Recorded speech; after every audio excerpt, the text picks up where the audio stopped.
College ਵਿੱਚ ਕੁੜੀਆਂ ਦੇ ਹਿਜਾਬ ਪਾਉਣ ਉੱਤੇ ਰੋਕ ਤੇ ਰੇਲ ਗੱਡੀ ਵਿੱਚੋਂ ਮੁਸਲਿਮ ਮਰਦ ਤੇ ਹਿੰਦੂ ਵਿਆਹੁਤਾ ਔਰਤ ਨੂੰ ਉਤਾਰਿਆ।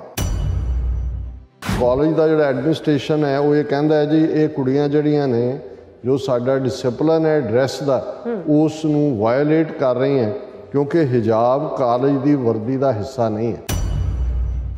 ਤਾਂ ਉਹਨਾਂ ਨੇ ਕਿਹਾ ਕਿ ਵੀ ਇਹ ਜਿਹੜਾ ਹਿਜਾਬ ਹੈ ਇਹ ਸਾਡੇ ਈਮਾਨ ਦਾ ਹਿੱਸਾ ਹੈ, ਇਸ ਦਾ ਪਾਲਣ ਕਰਨਾ ਕਾਨੂੰਨ ਦੇ ਅਧੀਨ ਉਹਨਾਂ ਦੇ ਹੱਕ ਦੀ ਗਰੰਟੀ।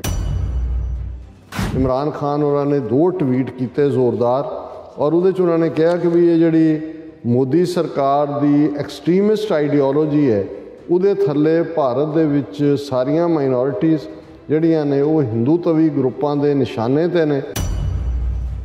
ਮੋਦੀ ਸਰਕਾਰ ਦਾ ਏਜੰਡਾ ਅੱਤਵਾਦੀ ਹੈ ਔਰ ਇਹ ਇਸ ਖਿੱਤੇ ਦੇ ਅਮਨ ਦੇ ਲਈ ਵੱਡਾ ਖਤਰਾ ਹੈ। ਮੁਸਲਮਾਨਾਂ ਪ੍ਰਤੀ ਭਾਰਤ ਦੇ ਵਿੱਚ ਦੁਸ਼ਮਣੀ ਔਰ ਵਾਇਲੈਂਸ ਵੱਧ ਰਹੀ ਹੈ ਔਰ ਇਹ ਇਸ ਗੱਲ ਦੀ ਇੰਡੀਕੇਸ਼ਨ ਹੈ ਕਿ ਭਾਰਤ ਜਿਹੜਾ ਹੈ ਉਹ ਮੁਸਲਮਾਨਾਂ ਦੇ ਜੈਨੋਸਾਈਡ ਵੱਲ ਵੱਧ ਰਿਹਾ। ਭਾਰਤ ਦੇ ਵਿੱਚ ਮੁਸਲਮਾਨ ਕਈ ਦਹਾਕਿਆਂ ਤੋਂ ਡਿਸਕ੍ਰਿਮੀਨੇਸ਼ਨ ਦਾ ਮੁਕਾਬਲਾ ਕਰ ਰਹੇ ਸੀ ਪਰ ਹੁਣ ਜਦੋਂ ਦੀ ਬੀਜੇਪੀ ਸਰਕਾਰ ਆਈ ਹੈ ਹਾਲਾਤ ਹੋਰ ਵੀ ਬਦਤਰ ਨੇ। ਭਾਰਤ ਦੇ ਵਿੱਚ ਮੁਸਲਮਾਨਾਂ ਦੇ ਖਾਸ ਕਰਕੇ ਔਰ ਮਾਈਨੋਰਟੀਜ਼ ਦੇ ਕੁਚਲੇ ਜਾ ਰਹੇ ਹੱਕਾਂ ਬਾਰੇ ਡੀਟੇਲ ਡਿਸਕਸ਼ਨ ਹੋ ਰਹੀ ਹੈ। ਇਸ ਤੋਂ ਇਹ ਅੰਦਾਜ਼ਾ ਹੁੰਦਾ ਹੈ ਕਿ ਕਿਵੇਂ ਚਾਈਨਾ ਨੇ ਤਿੱਖੀ ਅੱਖ ਰੱਖੀ ਹੋਈ ਹੈ। Viewers welcome back on programme. So viewers ਹੁਣ ਆਪਾਂ ਗੱਲਬਾਤ ਕਰਾਂਗੇ ਕਿ ਪਾਕਿਸਤਾਨ ਦੇ ਪ੍ਰਧਾਨ ਮੰਤਰੀ ਜਨਾਬ ਇਮਰਾਨ ਖਾਨ ਅਗਲੇ ਮਹੀਨੇ ਚੀਨ ਦੇ ਦੌਰੇ ਤੇ ਜਾ ਰਹੇ ਨੇ ਜਿੱਥੇ ਕਿ ਉਹ ਵਿੰਟਰ ਓਲੰਪਿਕਸ ਦੇ ਉਦਘਾਟਨੀ ਸਮਾਰੋਹ ਵਿੱਚ ਸ਼ਾਮਲ ਹੋਣਗੇ। ਸੋ ਇਮਰਾਨ ਖਾਨ ਹੋਰਾਂ ਦੇ ਚੀਨ ਦੌਰੇ ਤੋਂ ਪਹਿਲਾਂ ਹੀ ਚੀਨ ਦੇ ਮੀਡੀਆ ਵਿੱਚ ਭਾਰਤੀ ਮੁਸਲਮਾਨਾਂ ਦੀ ਹੋ ਰਹੀ ਪਰਸੀਕਿਊਸ਼ਨ ਦਾ ਮੁੱਦਾ ਜਿਹੜਾ ਉਹ ਛਾਇਆ ਹੋਇਆ। ਸੋ ਇਸ ਬਾਰੇ ਆਪਾਂ ਗੱਲਬਾਤ ਕਰਨ ਜਾ ਰਹੇ ਹਾਂ। ਸੋ ਅਸੀਂ ਚਾਹਾਂਗੇ ਕਿ ਤੁਸੀਂ ਸਾਨੂੰ ਇਸੇ ਤਰ੍ਹਾਂ ਹੀ ਬਣੇ ਰਹਿਣਾ। ਦੇਖਣ ਸੁਣਨ ਲਿਖਣ ਲਈ ਤੁਹਾਡਾ ਸਭ ਦਾ ਬਹੁਤ ਬਹੁਤ ਧੰਨਵਾਦ ਜੀ। ਡਾਕਟਰ ਸਾਹਿਬ ਕੀ ਕਹਿਣਾ ਚਾਹੋਗੇ? ਦੇਖੋ ਭਾਰਤ ਦੇ ਵਿੱਚ ਹਿੰਦੂਤਵੀ ਜਿਉਂ-ਜਿਉਂ ਯੂਪੀ ਚੋਣਾਂ ਕਲੋਜ਼ ਆ ਰਹੀਆਂ ਨੇ ਕਿਉਂਕਿ ਉਹ 5-6 ਸਟੈਪਸ ਦੇ ਵਿੱਚ ਨੇ ਔਰ ਪਹਿਲੀ ਸ਼ੁਰੂਆਤ ਪਹਿਲੇ ਹਫਤੇ ਹੀ ਉਹਨਾਂ ਦੀ ਹੋ ਜਾਣੀ ਹੈ ਫਰਵਰੀ ਦੂਸਰੇ ਹਫਤੇ 14-15 ਫਰਵਰੀ ਤੋਂ। ਅੱਛਾ। ਔਰ ਕਿਉਂਕਿ ਯੂਪੀ ਦੇ ਵਿੱਚ ਇਹ ਲੂਜ਼ ਕਰਦੇ ਲੱਗਦੇ ਨੇ ਸਮਾਜਵਾਦੀ ਪਾਰਟੀ ਜਿਹੜੀ ਹੈ ਉਹਦਾ ਗ੍ਰਾਫ ਅਪ ਜਾ ਰਿਹਾ, ਇਹਨਾਂ ਦੇ ਲੀਡਰ ਬੈਕਵਰਡ ਕਲਾਸਿਸ OBC ਦੂਸਰੇ ਉਹਨਾਂ ਨੂੰ ਛੱਡ ਰਹੇ ਨੇ।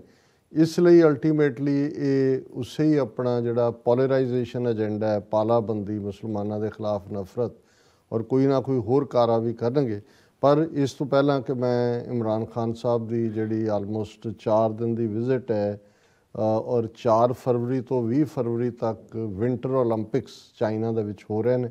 ਅੱਛਾ। ਔਰ ਬੇਸ਼ੱਕ ਅਮਰੀਕਾ UK ਔਰ ਯੂਰਪ ਦੀਆਂ ਕੈਨੇਡਾ ਵੀ ਉਹਨਾਂ ਨੇ ਅਫੀਸ਼ੀਅਲਸ ਉਹਨਾਂ ਦੇ ਨਹੀਂ ਜਾਣਗੇ, ਉਹਦਾ ਬਾਈਕਾਟ ਰੱਖਿਆ ਚਾਈਨਾ ਦਾ, ਲੇਕਿਨ ਉਹਨਾਂ ਦੇ ਪਲੇਅਰਸ ਜਾਣਗੇ। ਪਰ ਇਮਰਾਨ ਖਾਨ ਜਿਹੜੇ ਨੇ ਉਹਦੇ ਇਨੋਗਰਲ ਸੈਰੇਮਨੀ ਦੇ ਉੱਤੇ ਉਹ ਜਾ ਰਹੇ ਨੇ। ਆਲਮੋਸਟ ਉਸ 'ਤੇ ਉਹਨਾਂ ਦੀ ਵਿਜ਼ਿਟ ਨੂੰ 14 ਦਿਨ 2 ਹਫ਼ਤੇ ਰਹਿ ਗਏ ਨੇ। ਲੇਕਿਨ ਕਿਵੇਂ ਦਿਲਚਸਪ ਗੱਲ ਇਹ ਹੈ ਕਿ ਆਲਰੇਡੀ ਚਾਈਨਾ ਦੇ ਮੇਨ ਨਿਊਜ਼ਪੇਪਰ ਖਾਸ ਤੌਰ 'ਤੇ ਗਲੋਬਲ ਟਾਈਮਸ ਜਿਹੜਾ Chinese ruling party Communist Party of China ਦਾ ਮਾਊਥਪੀਸ ਹੈ ਉਹਦੇ 'ਚ ਕਿਵੇਂ ਭਾਰਤ ਦੇ ਵਿੱਚ ਮੁਸਲਮਾਨਾਂ ਦੇ ਖਾਸ ਕਰਕੇ ਔਰ ਮਾਈਨੋਰਟੀਜ਼ ਦੇ ਕੁਚਲੇ ਜਾ ਰਹੇ ਹੱਕਾਂ ਬਾਰੇ ਡੀਟੇਲ ਡਿਸਕਸ਼ਨ ਹੋ ਰਹੀ ਹੈ। ਇਸ ਤੋਂ ਇਹ ਅੰਦਾਜ਼ਾ ਹੁੰਦਾ ਹੈ ਕਿ ਕਿਵੇਂ ਚਾਈਨਾ ਨੇ ਤਿੱਖੀ ਅੱਖ ਰੱਖੀ ਹੋਈ ਹੈ। ਪਰ ਉਹਦੀ ਗੱਲ ਕਰਨ ਤੋਂ ਪਹਿਲਾਂ ਭਾਰਤ ਦੇ ਵਿੱਚ ਲੋਕਲੀ ਤਾਂ ਜੋ ਹਰਾਸਮੈਂਟ ਜਾਂ ਜੋ ਚੱਲ ਹੀ ਰਹੀ ਹੈ ਪਰ ਕਿਵੇਂ ਦੂਸਰੇ ਸੂਬਿਆਂ ਦੇ ਵਿੱਚ ਵੀ ਔਰ ਈਵਨ ਇੰਡੀਵਿਜੂਅਲ ਮੁਸਲਮਾਨਾਂ ਨੂੰ ਵੀ ਟਾਰਗੇਟ ਕੀਤਾ ਜਾ ਰਿਹਾ ਹੈ। BBC ਦੀ ਅੱਜ ਮੇਨ ਇੱਕ ਖਬਰ ਹੈ ਕਿ ਕਾਲਜ ਵਿੱਚ ਕੁੜੀਆਂ ਦੇ ਹਿਜਾਬ ਪਾਉਣ ਉੱਤੇ ਰੋਕ ਤੇ ਰੇਲ ਗੱਡੀ ਵਿੱਚੋਂ ਮੁਸਲਿਮ ਮਰਦ ਤੇ ਹਿੰਦੂ ਵਿਆਹੁਤਾ ਔਰਤ ਨੂੰ ਉਤਾਰਿਆ। ਹੁਣ ਇਹ ਜਿਹੜੀ ਹੈ ਕਰਨਾਟਕਾ ਸੂਬੇ ਦੀ ਪਹਿਲੀ ਖਬਰ ਹੈ। ਉਡੂਪੀ ਜ਼ਿਲ੍ਹਾ ਔਰ ਉੱਥੇ ਸਰਕਾਰੀ ਕਾਲਜ ਹੈ ਜਿੱਥੇ ਮੁਸਲਿਮ ਜਿਹੜੀਆਂ ਸਟੂਡੈਂਟਸ ਨੇ ਉਹਨਾਂ ਦਾ ਇੱਕ ਗਰੁੱਪ ਜਿਹੜਾ ਹੈ ਉਹਨਾਂ ਨੂੰ ਹਿਜਾਬ ਪਹਿਨਣ ਕਾਰਨ ਪਿਛਲੇ ਕਈ ਹਫ਼ਤਿਆਂ ਤੋਂ ਕਲਾਸਾਂ ਦੇ ਬਾਹਰ ਬੈਠਣ ਲਈ ਮਜਬੂਰ ਕੀਤਾ ਜਾ ਰਿਹਾ। ਕਈ ਹਫ਼ਤੇ ਤੋਂ ਜਿਹੜਾ ਉਹਨਾਂ ਨੂੰ ਉਹ ਨਹੀਂ ਜਾਣ ਦੇ ਰਹੇ ਔਰ 31 ਦਸੰਬਰ ਤੋਂ ਉਹਨਾਂ ਨੂੰ ਕਲਾਸਾਂ ਤੋਂ ਗੈਰ ਹਾਜ਼ਰ ਮੰਨਿਆ ਜਾ ਰਿਹਾ। ਸੋ ਇਹਦਾ ਮਤਲਬ ਹੈ ਵੀ ਆਲਰੇਡੀ 2 ਹਫ਼ਤੇ ਤੋਂ ਜ਼ਿਆਦਾ ਆਲਮੋਸਟ 3 ਹਫ਼ਤੇ ਹੋ ਗਏ ਨੇ ਔਰ ਉਹਨਾਂ ਕੁੜੀਆਂ ਦਾ ਕਹਿਣਾ ਹੈ ਕਿ ਉਹ ਹਰ ਰੋਜ਼ ਕਾਲਜ ਆ ਰਹੀਆਂ ਨੇ ਔਰ ਇਹ ਖਬਰ BBC ਨੇ ਜਿਹੜੀ ਚੁੱਕੀ ਉਸ ਤੋਂ ਪਹਿਲਾਂ ਅਲ ਜਜ਼ੀਰਾ ਨੇ ਖਬਰ ਦਿੱਤੀ ਕਿ ਕਾਲਜ ਦਾ ਜਿਹੜਾ ਐਡਮਿਨਿਸਟ੍ਰੇਸ਼ਨ ਹੈ ਉਹ ਇਹ ਕਹਿੰਦਾ ਹੈ ਜੀ ਇਹ ਕੁੜੀਆਂ ਜਿਹੜੀਆਂ ਨੇ ਜੋ ਸਾਡਾ ਡਿਸਪਲਿਨ ਹੈ ਡਰੈਸ ਦਾ ਉਸ ਨੂੰ ਵਾਇਓਲੇਟ ਕਰ ਰਹੇ ਹੈ, ਕਿਉਂਕਿ ਹਿਜਾਬ ਕਾਲਜ ਦੀ ਵਰਦੀ ਦਾ ਹਿੱਸਾ ਨਹੀਂ ਹੈ, ਇਹ ਐਡਮਿਨਿਸਟ੍ਰੇਸ਼ਨ ਕਹਿ ਰਿਹਾ। ਪਰ ਜਦੋਂ ਅਲ ਜਜ਼ੀਰਾ ਨੇ ਉਹਨਾਂ ਕੁੜੀਆਂ ਨਾਲ ਗੱਲ ਕੀਤੀ ਕਿ ਉਹਨਾਂ ਨੇ ਕਿਹਾ ਕਿ ਵੀ ਇਹ ਜਿਹੜਾ ਹਿਜਾਬ ਹੈ ਇਹ ਸਾਡੇ ਈਮਾਨ ਦਾ ਹਿੱਸਾ ਹੈ, ਇਸ ਦਾ ਪਾਲਨ ਕਰਨਾ ਕਾਨੂੰਨ ਦੇ ਅਧੀਨ ਉਹਨਾਂ ਦੇ ਹੱਕ ਦੀ ਗਾਰੰਟੀ, ਕਿ ਕਾਨੂੰਨ ਸਾਨੂੰ ਮਜ਼ਹਬ ਪ੍ਰੈਕਟਿਸ ਕਰਨ ਦੀ ਇਜਾਜ਼ਤ ਦਿੰਦਾ ਹੈ ਔਰ ਉਹਦੇ ਥੱਲੇ ਸਾਡਾ ਹੱਕ ਹੈ। ਔਰ ਇਸ ਵੇਲੇ ਜਿਹੜਾ ਹੈ ਇਹ ਨਾਲ ਦੀ ਨਾਲ ਇਹ ਚੱਲ ਰਿਹਾ ਉੱਥੇ।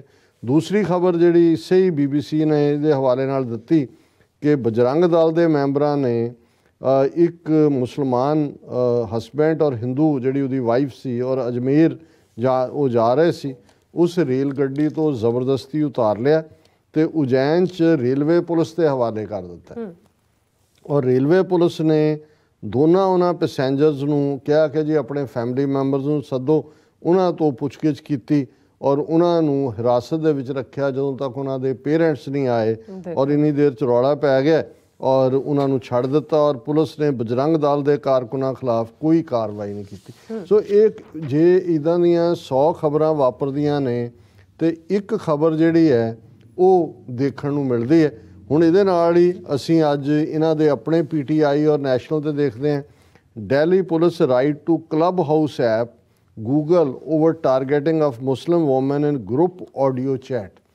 ਆਲਰੇਡੀ ਅਸੀਂ ਐਪਸ ਦਾ ਜ਼ਿਕਰ ਕੀਤਾ ਸੀ ਕਿ ਮੁਸਲਮਾਨ ਔਰਤਾਂ ਦੀ ਔਕਸ਼ਨ, ਨਿਲਾਮੀ, ਪ੍ਰੋਮੀਨੈਂਟ ਜਿਹੜੀਆਂ ਐਕਟਿਵਿਸਟ ਨੇ, ਹੁਣ ਇਹ ਖਬਰ ਵੀ PTI ਦੀ ਅੱਜ ਹੀ ਲੱਗੀ ਹੈ ਕਿ ਕਿਵੇਂ ਇੱਕ ਕਲੱਬ ਹਾਊਸ ਦੇ ਵਿੱਚ, ਹੁਣ ਇਹਦੇ 'ਚ ਮੁਸਲਮਾਨ ਔਰਤਾਂ ਨਹੀਂ, ਉਹ ਹਿੰਦੂ ਔਰਤਾਂ ਐਕਟਿਵਿਸਟ ਜਿਨ੍ਹਾਂ ਨੇ ਸਪੋਰਟ ਕੀਤੀ ਮੁਸਲਮਾਨ ਔਰਤਾਂ ਦੇ ਹੱਕਾਂ ਦੀ ਕਿ ਭਾਈ ਤੁਸੀਂ ਉਹਨਾਂ ਨੂੰ ਕਿਉਂ ਜ਼ਲੀਲ ਕਰ ਰਹੇ, ਹੁਣ ਉਹਨਾਂ ਹਿੰਦੂ ਔਰਤਾਂ ਦੀ ਵੀ ਜਿਹੜੀ ਹੈ ਉਹ ਨਿਲਾਮੀ ਕਲੱਬ ਹਾਊਸ ਦੇ ਵਿੱਚ ਉਹ ਕਰਨ ਦੀ ਲਾਈਨ ਹੈ। ਔਰ ਦਿੱਲੀ ਪੁਲਿਸ ਨੇ ਉਹ ਇਹ ਕਲੱਬ ਹਾਊਸ ਐਪ ਵਾਲਿਆਂ ਨੂੰ ਕਿਹਾ। ਸੋ ਇਹ ਵਰਤਾਰਾ ਚੱਲ ਹੀ ਰਿਹਾ। ਤੇ ਹੁਣ ਇਸ ਸਾਰੇ ਦੇ ਚੱਲਦਿਆਂ ਇਮਰਾਨ ਖਾਨ ਸਾਹਿਬ ਦੀ ਅਸੀਂ ਵਿਜ਼ਿਟ ਦਾ ਜ਼ਿਕਰ ਕੀਤਾ ਕਿ ਜਿਹੜੀ 4 ਫਰਵਰੀ ਤੋਂ 20 ਫਰਵਰੀ ਤੱਕ ਓਲੰਪਿਕ ਹੋਣੀ ਹੈ ਉਹਦੇ 'ਚ ਉਹ ਜਾ ਰਹੇ ਨੇ। ਔਰ ਇਸ ਦੇ ਉੱਤੇ ਉਹਨਾਂ ਨੇ ਲਗਭਗ ਜਿਹੜਾ 10 ਜਨਵਰੀ ਨੂੰ, ਕਿਉਂਕਿ ਹੁਣ ਉਹਨਾਂ ਦੇ ਆਲਮੋਸਟ ਜਾਣ ਦਾ ਵਕਤ ਹੈ, ਨੇੜੇ ਤੇੜੇ ਉਹਨਾਂ ਨੇ ਜਾਣਾ ਉਦਘਾਟਨੀ 2 ਹਫ਼ਤੇ ਬਾਅਦ, ਪਰ 10 ਜਨਵਰੀ ਨੂੰ ਪਾਕਿਸਤਾਨ ਦੇ ਪ੍ਰਧਾਨ ਮੰਤਰੀ ਨੇ ਇਮਰਾਨ ਖਾਨ ਉਹਨਾਂ ਨੇ 2 ਟਵੀਟ ਕੀਤੇ ਜ਼ੋਰਦਾਰ।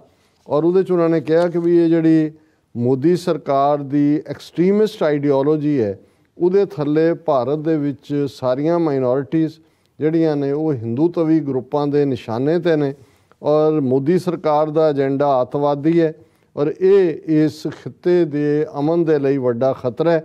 ਇਹ ਜਿਹੜੇ ਅੱਤਵਾਦੀ ਹਿੰਦੂਤਵੀ ਗਰੁੱਪ ਨੇ ਉਹਨਾਂ ਨੇ ਜਿਹੜਾ ਹਰਿਦੁਆਰ ਦੀ ਧਰਮ ਸੰਸਦ ਦਾ ਜ਼ਿਕਰ ਕੀਤਾ, ਉਹਨਾਂ ਨੇ ਕਿ ਮਾਈਨੋਰਿਟੀਜ਼ ਦੀ ਨਸਲਕੁਸ਼ੀ ਦੀ ਕਾਲ ਦਿੱਤੀ ਹੈ, ਲੇਕਿਨ ਮੋਦੀ ਸਰਕਾਰ ਦੀ ਅਜੇ ਤੱਕ ਚੁੱਪੀ ਨਹੀਂ ਟੁੱਟੀ।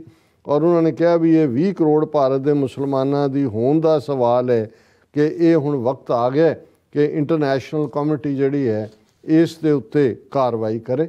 ਸੋ ਹੁਣ ਇਸ ਟਵੀਟ ਨੂੰ ਵੀ ਉਹਨਾਂ ਨੇ ਆਧਾਰ ਬਣਾਇਆ। ਔਰ ਜਿਵੇਂ ਮੈਂ ਗਲੋਬਲ ਟਾਈਮਜ਼ ਦਾ ਜ਼ਿਕਰ ਕੀਤਾ ਔਰ ਇਹ ਗਲੋਬਲ ਟਾਈਮਜ਼ ਨੇ ਇਹ ਕਿਹਾ ਕਿ ਭਾਈ ਮੁਸਲਮਾਨਾਂ, ਈਸਾਈਆਂ ਤੇ ਹੋਰ ਮਜ਼ਹਬੀ ਮਾਈਨੋਰਿਟੀਜ਼, ਸੋ ਬੇਸ਼ੱਕ ਸਿੱਖ ਲਫ਼ਜ਼ ਨਹੀਂ ਕਿਹਾ ਪਰ ਅਸੀਂ ਅੰਦਾਜ਼ਾ ਲਾ ਸਕਦੇ ਹਾਂ ਵੀ ਉਹ ਕਿਹਦੇ ਵੱਲ ਇਸ਼ਾਰਾ ਕਰ ਰਹੇ ਨੇ, ਉਹਨਾਂ 'ਤੇ ਭਾਰਤ ਦੇ ਵਿੱਚ ਹਿੰਦੂ ਅੱਤਵਾਦੀਆਂ ਵੱਲੋਂ ਹਮਲੇ ਵਧੇ ਨੇ।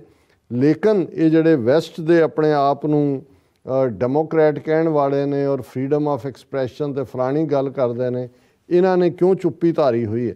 ਫਿਰ ਗਲੋਬਲ ਟਾਈਮਜ਼ ਨੇ ਹਰਿਦੁਆਰ ਦੀ ਧਰਮ ਸੰਸਦ ਦਾ ਹਵਾਲਾ ਦਿੱਤਾ ਕਿ ਕਿਵੇਂ ਰਾਈਟ ਵਿੰਗਰ ਹਿੰਦੂਆਂ ਨੇ ਉੱਥੇ ਇਹ ਕਾਲ ਦਿੱਤੀ ਕਿ ਮੁਸਲਮਾਨਾਂ ਦਾ ਸਫਾਇਆ ਕੀਤਾ ਜਾਏ।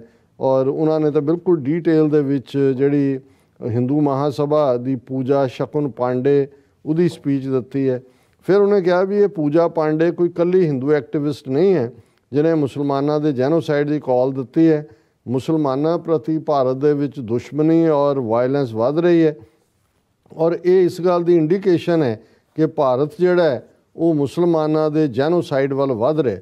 ਔਰ ਭਾਰਤ ਦੇ ਵਿੱਚ ਮੁਸਲਮਾਨ ਕਈ ਦਹਾਕਿਆਂ ਤੋਂ ਡਿਸਕ੍ਰਿਮੀਨੇਸ਼ਨ ਦਾ ਮੁਕਾਬਲਾ ਕਰ ਰਹੇ ਸੀ, ਪਰ ਹੁਣ ਜਦੋਂ ਦੀ BJP ਸਰਕਾਰ ਆਈ ਹੈ ਹਾਲਾਤ ਹੋਰ ਵੀ ਬਦਤਰ ਨੇ। ਇਹ ਹੁਣ ਚਾਈਨੀਜ਼ ਆਫੀਸ਼ੀਅਲ ਮੀਡੀਆ ਕਹਿ ਰਿਹਾ। ਔਰ ਫਿਰ ਗਲੋਬਲ ਟਾਈਮਜ਼ ਦੇ Shanghai institute for international studies ਦੇ ਵਿੱਚ ਚਾਈਨਾ ਸਾਊਥ ਏਸ਼ੀਆ ਕੋਆਪਰੇਸ਼ਨ ਦੇ ਰਿਸਰਚ ਸੈਂਟਰ ਦੇ ਨੇ ਲਿਗੂ ਚੌਂਗਲੀ, ਉਹਨਾਂ ਨੇ ਕਿਹਾ ਕਿ ਮੋਦੀ ਸਰਕਾਰ ਨੇ ਐਸੇ ਕਈ ਕਦਮ ਉਠਾਏ ਨੇ ਜਿਹੜੀ ਹਿੰਦੂ ਰਾਸ਼ਟਰਵਾਦੀਆਂ ਨੂੰ ਖੁਸ਼ ਕਰਨ ਦਾ ਤਰੀਕਾ ਹੈ, ਔਰ ਇਹਨਾਂ ਦੇ ਵਿੱਚ ਇੱਕ ਹਿੱਸਾ ਹੈ ਕਿ ਕਿਵੇਂ ਜੰਮੂ ਕਸ਼ਮੀਰ ਦਾ ਜਿਹੜਾ ਸਪੈਸ਼ਲ ਸਟੇਟਸ ਸੀ ਉਹ ਖਤਮ ਕੀਤਾ ਗਿਆ, ਔਰ ਇਸੇ ਤਰ੍ਹਾਂ ਜਿਹੜਾ CAA ਐਕਟ ਬਣਾ ਕੇ ਇਹ ਵੀ ਹਿੰਦੂਆਂ ਨੂੰ ਅਪੀਜ਼ ਕੀਤਾ ਗਿਆ। ਔਰ 1 ਮਹੀਨੇ ਦੇ ਵਿੱਚ ਭਾਰਤ ਦੇ 5 ਸੂਬਿਆਂ ਦੇ ਵਿੱਚ ਚੋਣਾਂ ਹੋਣੀਆਂ ਨੇ, ਔਰ ਉਹਨਾਂ 'ਚ ਵੋਟਾਂ ਲੈਣ ਦੇ ਲਈ ਮੁਸਲਮਾਨਾਂ ਦੇ ਖਿਲਾਫ ਜਿਹੜੀਆਂ ਭਾਵਨਾਵਾਂ ਨੇ ਉਹਨਾਂ ਨੂੰ ਭੜਕਾਇਆ ਜਾ ਰਿਹਾ। ਔਰ ਕਲੋਜ਼ ਨੇ ਗਲੋਬਲ ਟਾਈਮਜ਼ ਨੇ ਇਹੀ ਕੀਤਾ ਕਿ ਜਿਹੜੇ ਵੈਸਟਰਨ ਕੰਟਰੀਜ਼ ਨੇ, ਖਾਸ ਕਰ ਅਮਰੀਕਾ ਜਿਹੜਾ ਕਿ ਹਿਊਮਨ ਰਾਈਟਸ ਦੀ ਐਡਵੋਕੇਸੀ ਦੀ ਗੱਲ ਕਰਦਾ ਹੈ, ਉਹ ਭਾਰਤ ਦੇ ਮਾਮਲੇ 'ਚ ਚੁੱਪ ਹੈ। ਰਾਦਰ ਉਹ ਭਾਰਤ ਦੀ ਜਮਹੂਰੀਅਤ ਦੀ ਸੋ ਕਾਲਡ ਜਮਹੂਰੀਅਤ ਦੀ ਤਾਰੀਫ ਕਰਦਾ ਹੈ।